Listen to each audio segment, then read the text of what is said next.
蒸鸡蛋羹，直接加水蒸，那是外行人了。不管您是在家做还是开饭店，学会今天的做法，鸡蛋羹滑嫩还不腥。大家好，我是乐乐妈，一起跟着视频看看具体的做法吧。鸡蛋被誉为人们最理想的营养库，它几乎含了所有人体必需的营养物质，经常吃确实好处多多。根据家里人口数量，我们准备合适的鸡蛋数量，然后呢放入大碗中。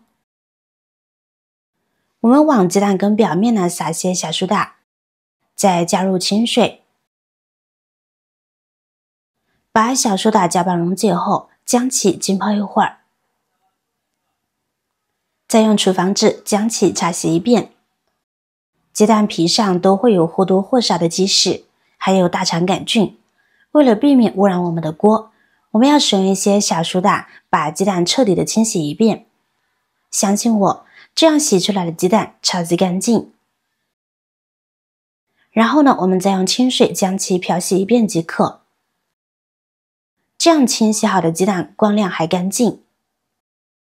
控水捞出，沥干水分。我们把鸡蛋打入碗中，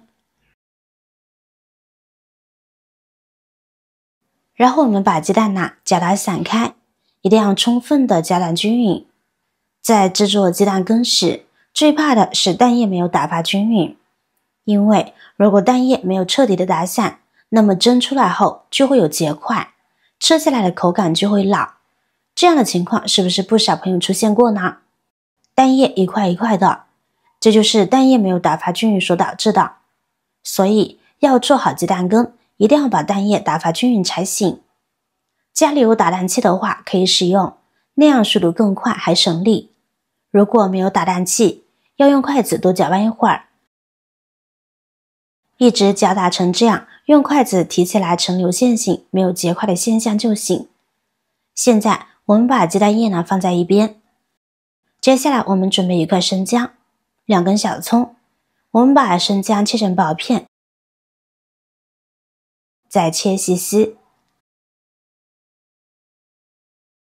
小葱切葱段就好。切好装入碗中，然后往里边加入少许的温水，我们下手抓揉出葱姜汁。葱姜水不仅能够去腥增香，还能让鸡蛋羹更嫩滑。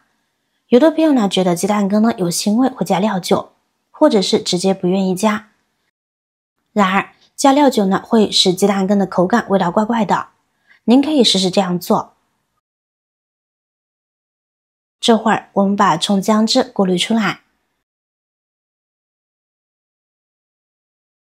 然后往里边加入少许的食盐，再加一些清水，搅拌蛋液的水，不要用冷水和热水。虽然蒸鸡蛋羹比较简单，但是如果在搅拌鸡蛋羹时，如果水用的不对，也会出现口感老硬的情况。如果用冷水，会增加蒸制的时间，从而导致蛋羹的口感老硬。而如果用热水，不用说，还没蒸就形成蛋花羹了。所以要记得用温水。这会儿我们再把鸡蛋液加入水中，并一边搅拌融合。水与蛋液的比例最佳值为 1.5 比1，如果水量不够，会导致蛋羹口感老硬的。还记得刚刚我们加的盐吗？鸡蛋羹一定要加盐，因为食用盐有快速凝固蛋白质的作用，会使鸡蛋羹快速成型，这样蒸出来就更嫩，而且有了底味，口感也会更好。现在我们用密集一些的滤网把鸡蛋羹过滤一遍，可以看得出来蛋羹很细腻了。再用勺子把表面的浮沫撇掉，这样蒸出来的鸡蛋羹表面会相对的光亮。